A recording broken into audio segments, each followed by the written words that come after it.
Gracias por acompañarme aquí en México Social. Nuevamente agradezco al Canal 11 el apoyo para estar aquí en la Escuela Preparatoria Anexa a la Normal 1, en Nezahualcóyotl, para poder hablar con jóvenes egresados de esta preparatoria, hablar sobre su experiencia, la vivencia de esta época COVID, pero sobre todo poder a través de sus ojos, de sus miradas, de lo que hicieron, recogiendo el testimonio en esta etapa tan difícil para ellos porque cursaron la prepa y no estuvieron aquí más que unos cuantos meses, estuvieron en sus casas.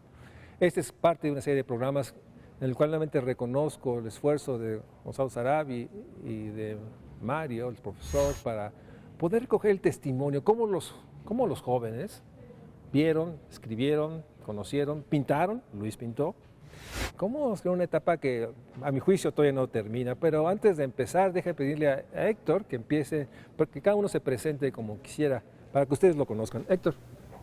Buenas tardes, me llamo Héctor, soy de Iztapalapa, actualmente estudio en la universidad en Encima de Culhuacán y pues durante la pandemia se estuvo algo pesada la etapa de la convivencia familiar, la escuela más que nada, el adaptarnos. De eso podemos. Carmen. Buenas tardes, mi nombre es Carmen, tengo 18 años y pues mi experiencia durante la pandemia fue aún más difícil ya que se presentaron diferentes situaciones, tanto familiares como de la escuela, y creo que a partir de eso pues a nosotros nos queda otra manera de ver la vida más que nada. Gracias. Seguimos por acá. Luis. Hola, me presento, soy Luis, estudio actualmente en la universidad y vivo en el municipio de Chimalhuacán. Mucho gusto, yo me llamo Saúl Cisneros Peralta, tengo 20 años, actualmente yo estudio Psicología Social en la Universidad Autónoma Metropolitana y me da mucho gusto que podamos tener esta oportunidad con los compañeros de poder platicar lo que siempre no se alza la voz ante estos temas porque como no se les da una importancia a la cual se le debería de dar. ¿Por qué?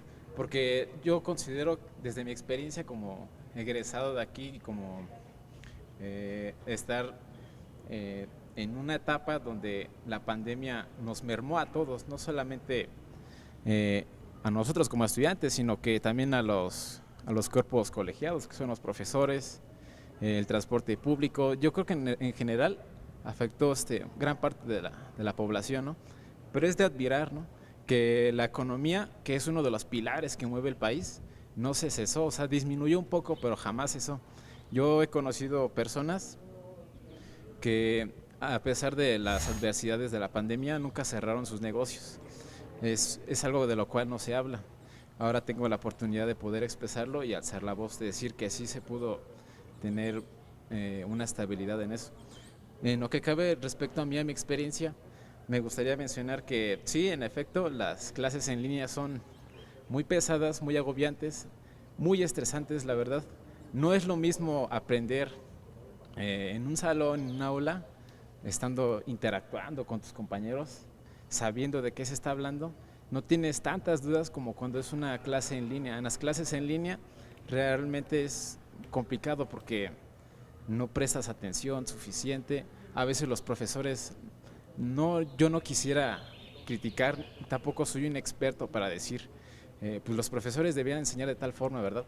Pero yo considero que los métodos pedagógicos no fueron hechos para que se dieran clases en línea como debería. En lo que respecta a mí, que fue desde cuarto semestre hasta sexto semestre de la preparatoria, que las clases no fueron tan satisfactorias como yo consideraría. Sin embargo, fueron, pues sí, los profesores por lo menos de esta institución, de la Normal 1, yo me siento muy honrado por ellos, ya que sí se esforzaron, me dieron las herramientas para realizar mi examen a la universidad. Gracias, Saúl. Vamos a pasarle aquí la palabra. Sí, sí, claro. Hola, yo me llamo Natalia López Sánchez, tengo 18 años y por el momento no estudio y soy egresada de aquí. Vivo en Chimalhuacán y la experiencia que yo tuve durante la pandemia es que hubo muchas complicaciones a la hora de las clases en línea porque muchas personas tuvieron que salirse de la escuela a causa de esto, a que no tenían los recursos suficientes para poder seguir estudiando. En mi caso, yo sí tuve la oportunidad de seguir estudiando, pero a pesar de eso hubo complicaciones de que se iba el internet, no había los dispositivos suficientes para poder realizar las tareas, los trabajos, y muchas personas tenían que ir a internet o cosas por el estilo. Entonces, otra parte importante es la convivencia familiar. Muchas personas no tuvieron la misma convivencia familiar. Algunos tuvieron más problemas, tuvieron violencias, en otros casos fue para unir más a la familia. Entonces, todos esos aspectos son los que son importantes ver qué es lo que pasó en la pandemia. Y creo que la pandemia marcó mucho a todos los adolescentes porque fue una manera de que nosotros viéramos y resolviéramos problemas que a lo mejor y no teníamos la experiencia para poder resolverlo, pero pudimos hacerlo. Gracias, Natalia. A ver, Héctor, platícanos. Son dos proyectos los que tenemos aquí. Por una parte, Luis y Saúl tienen un proyecto. Ahorita platicamos de esos, de la pintura y la fotografía. Y por otra parte, ustedes construyeron un proyecto para saber qué estaban sintiendo sus compañeros durante la pandemia. Platíquenme. A ver, Héctor, empieza con eso. ¿Cómo era el proyecto? Pues el proyecto consistió en hacer un guión de radio para después, si esto se llegaba a grabar bien, los demás adolescentes fueran escuchados, los que se le grabaron, y los demás se sintieran comprendidos si era que coincidían algunos de sus casos y no se sintieran que habían sido nada más ellos solos. A ver, Carmen, ¿cómo qué caso? ¿Cuáles de los casos que te quedaste sorprendida o dijiste, como dicen ustedes, no manches, ¿no? O sea, ¿qué cosa ha pasado con este compañero o compañera? ¿Cuál es el proyecto que te quedó? Bueno, pues es que por su parte lo del proyecto, como lo dijo mi compañero, la idea era que los chicos no pensaran en que eran solo ellos, o sea, que los demás pensaran en que había muchísimos problemas que a lo mejor los adultos no los veían de esa manera. ¿Cómo cuáles?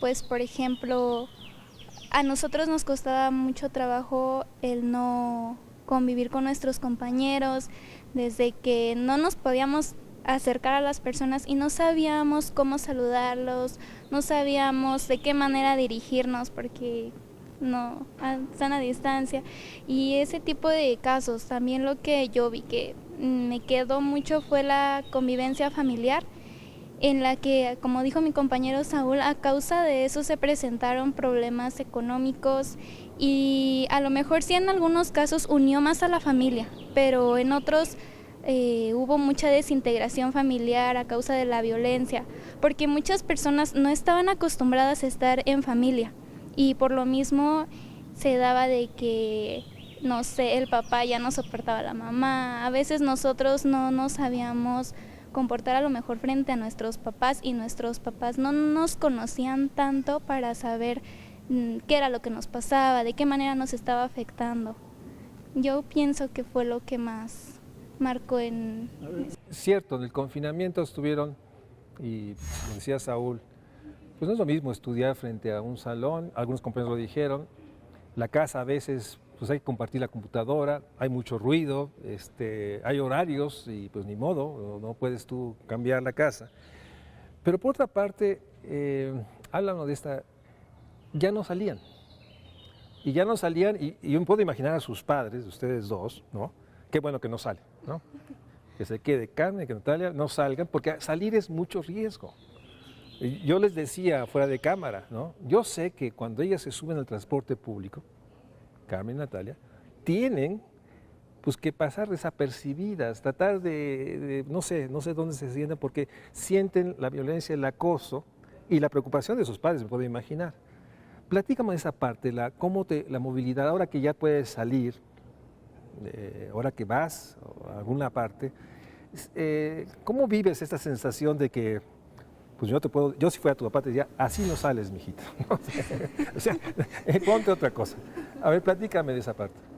Pues mire, la verdad es que es cierto cuando dicen que una mujer ya no puede salir vestida de tal manera porque dicen, es que tú lo provocaste, tú hiciste que él fuera así o que él se sintiera atraído por ti porque tú lo provocaste. Y si se da cuenta, muchas veces te dicen, ¿sabes qué? No te maquilles demasiado porque llamas la atención, no te pongas esto porque llamas la atención. Pero muchas veces se contradicen mucho o la sociedad se contradice mucho porque si sales desarreglada, quiere decir que eres una mujer fachosa, que no sabe arreglarse y que no tiene nada. Pero si sales muy arreglada y te pasa algo, te dicen que tú eres el culpable, que tú eres la culpable porque tú hiciste a que esa persona te volteara a ver. Entonces esa parte sí es como que tener mucho cuidado a la hora de salir, porque ya no sabes en realidad si es que vas a regresar o no vas a regresar a tu casa. A ese nivel, o sea, sí sientes el temor Sí. de, Sí. bueno, cuando sales y sobre todo me imagino cuando oscurece, ¿no? O sea, Sí. no puedo imaginarme. Entonces, tú tienes la misma sensación. Sí, pero más que nada creo que también hablemos de valores, que es lo que se está perdiendo, porque como dice Natalia, a lo mejor y nos dicen no puedes salir de esta forma, sí, pero como tanto se siente la tensión en el transporte, en la calle, también hay chicos y personas que lo hacen respetuosamente y hasta nos cuidan. Muy bien, pues bueno, déjame hacer un corte y regresamos, pero es una realidad. En estas regiones, estas grandes ciudades, digamos, el acoso, la violencia, el miedo al robo en transporte o el robo en la calle, es una realidad. Vamos a un corte y regresamos para hablar con Luis y Saúl de un cuadro que a mí me impactó mucho. Ellos pudieron poner en una pintura muchas sensaciones. Vamos a un corte y regresamos aquí para seguir hablando con los jóvenes de la Escuela Preparatoria Anexa a la Normal número 1, aquí en Nezahualcóyotl.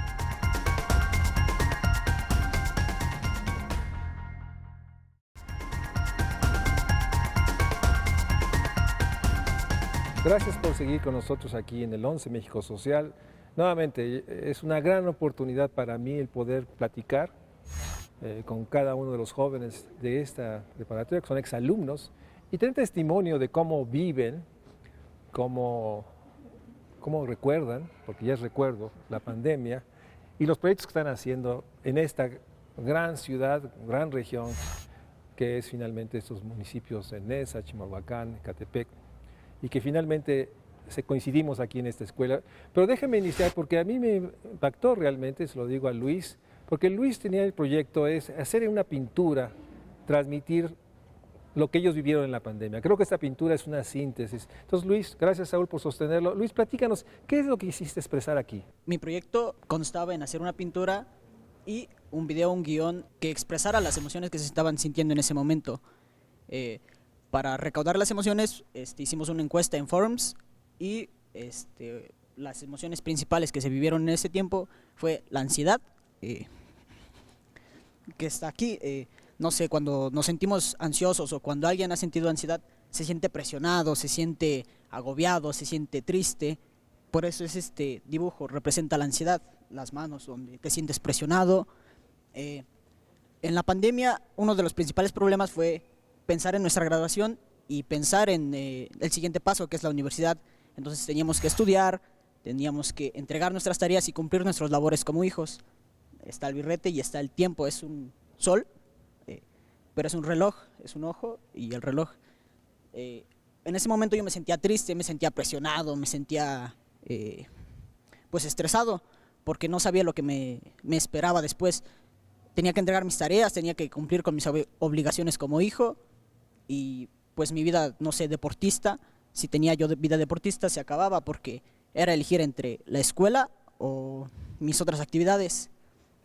Aquí está un pozo, soy yo, en un pozo hecho de libros. En ese momento sentía que me estaba hundiendo, no sentía, pues me sentía presionado, sentía esa presión, sentía que todos me miraban, sentía que estaba en el ojo del huracán y pues esas emociones las plasmé en mi pintura. Y la segunda parte del proyecto fue un video cómico donde expresamos pues lo que se vivió, ¿no? jugar básquetbol. Por ejemplo, yo y mis compañeros jugábamos básquetbol, pero eso se acabó porque no podíamos salir, no podíamos juntarnos. Yo vivo en Chimalhuacán y la mayoría de mis amigos viven en Nesa, entonces pues esa parte se vio muy afectada, el convivir o el transporte de Chimalhuacán a Nezahualcóyotl fue complicado. A ver, Saúl, gracias Luis. Saúl, platícanos, si quieres ya baja la pintura de Luis. Saúl, a ver, platícame o ayúdanos. Si alguien te preguntara cómo es Nesa, Chimalhuacán, ¿qué riesgos, deja ponerlo así, qué riesgos, qué sensación sientes cuando estás caminando en la noche o te tienes que transportar? ¿Cómo describes esta región? Bueno, eso es sencillo. Realmente yo me siento muy inseguro cada vez que salgo muy tarde o salgo muy temprano. Se siente la inseguridad, se siente pesado, la verdad. Bueno, yo como joven, aquí en Nezahualcóyotl, sí se siente pues, la inseguridad más que todo en el transporte público, porque realmente no sé si un día suba y me vayan a asaltar, ya que yo siempre tengo que, pues, todas las cosas que siempre llevo, pues las necesito, las ocupo. Entonces yo sí vivo con ese temor de que algún día suba alguien, nos asalten, o peor aún, que me pueda pasar algún atentado o algo así. Tú, Natalia, ¿cómo vives? Ya me platicaste un poco, pásale aquí el micrófono a Natalia. Imagínate que estás platicando con otra joven de 18 años que vive en otra ciudad, Cuernavaca, Puebla, y te dice cómo es tu ciudad, qué tanto temor, ya nos dijeron, qué tanta confianza, qué sientes, qué tantos lugares donde puedes ir en la tarde, en la noche, o no sales. O sea, ¿cómo le escribías a tu amiga de otra ciudad que no sabe qué es Nesa ni Chimalhuacán? Pues yo hablando en la parte de que estudié aquí en Nesa y yo vivo en Chimalhuacán, a la hora de tomar algún transporte o algo así, es como que el trayecto o algo así es algo complicado, más en las mañanas y en las noches.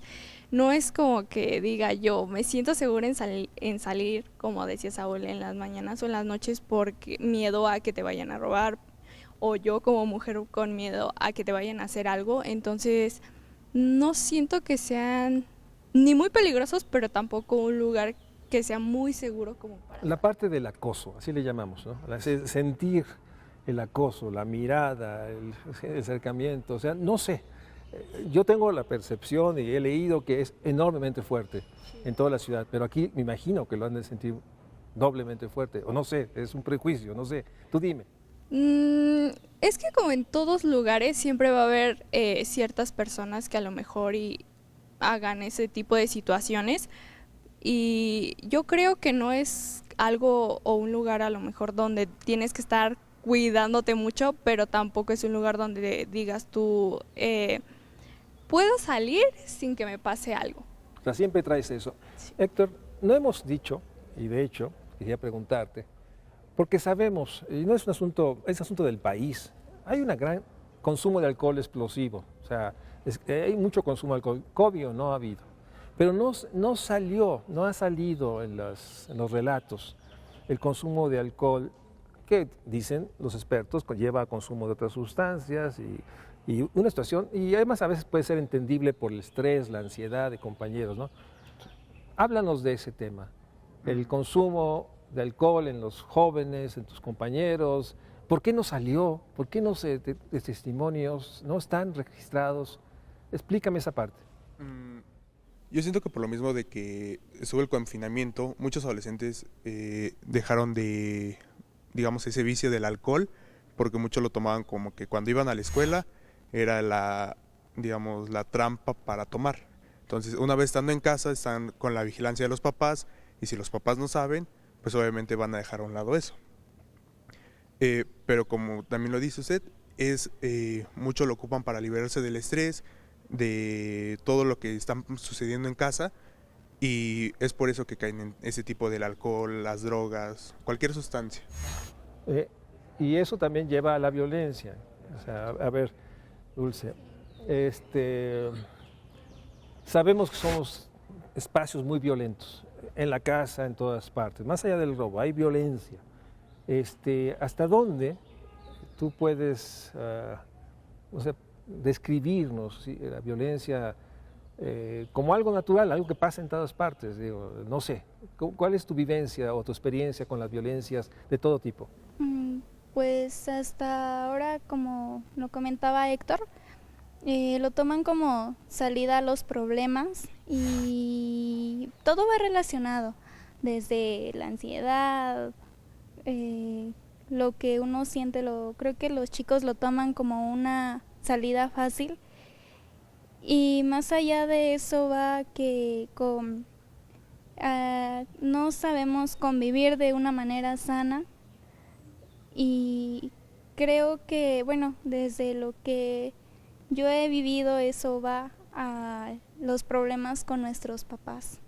No, nosotros a lo mejor nos enojamos porque decimos, bueno, no nos dejan salir, y en el momento de salir es cuando lo hacemos.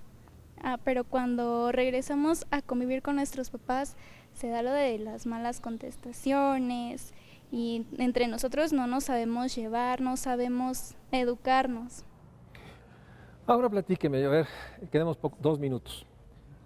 ¿Cuál es tu proyecto, Saúl? Cada quien su proyecto, ¿qué están haciendo? ¿Qué aspiran? O sea, ¿cómo se ven ustedes en unos años? O sea, Saúl, ¿qué es lo que te gustaría lograr? Platícame tu proyecto de vida. Bueno, mi proyecto de vida se resume en ser una persona investigadora. A mí me gustaría ser un investigador relacionado a las ciencias sociales, por eso decidí estudiar psicología social. Igual es muy interesante siempre lo que sucede en la sociedad.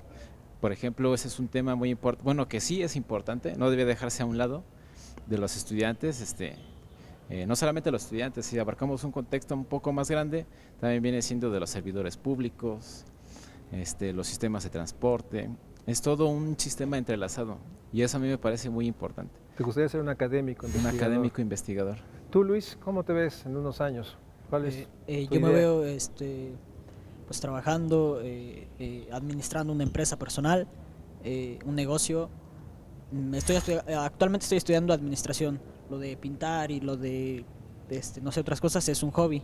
Yo realmente me veo pues haciendo lo que me gusta, estudiando, o a lo mejor terminando mi carrera con mis negocios, y como hobby pues seguir pintando. Muy bien. ¿Tú, Natalia? ¿Cómo te imaginas? Tú sí tienes que usar mucha imaginación. A ver, ¿cómo te ves? Pues yo me imagino siendo una psicóloga clínica, estando en un hospital, ayudando a personas que lo necesitan. Muy bien. ¿Tú, Héctor? Bueno, yo me veo terminando mi carrera, especializándome en el área de programación y consiguiendo un trabajo relacionado a lo de mi carrera. ¿Tú, Dulce? Yo me veo también trabajando. A mí me gusta mucho estar con los niños. Yo quiero ser maestra para primaria, y yo me veo trabajando con los niños desde el primer grado hasta sexto. A mí me gustaría mucho. A veces nos falta oír estas palabras, estas miradas de los jóvenes, que pese a los peces, a veces que dice uno que la economía no crece, que hay mucha inflación, etcétera, ellos tienen proyectos, tienen una intención de un México social donde ellos pueden realizar sus proyectos, ser empresarios, ser profesionistas, estar haciendo lo que ellos decidieron hacer. De eso se trata, construir un México social. Yo les agradezco mucho a todos, sobre todo aquí a la escuela, a Mario Quesada, a Gonzalo Sarabia, la oportunidad que me dieron de dialogar durante estos 3 programas sobre la mirada de los jóvenes adolescentes, los jóvenes del COVID, su mirada de país, su mirada de su ciudad, su mirada hacia el futuro, porque de eso también tenemos que generar el testimonio y tenerlo aquí en el 11 de México Social. Buenas noches, muchas gracias Saúl, Luis, Natalia, Héctor, Gracias a usted. Dulce y a todos ustedes. Muchas gracias. Buenas noches.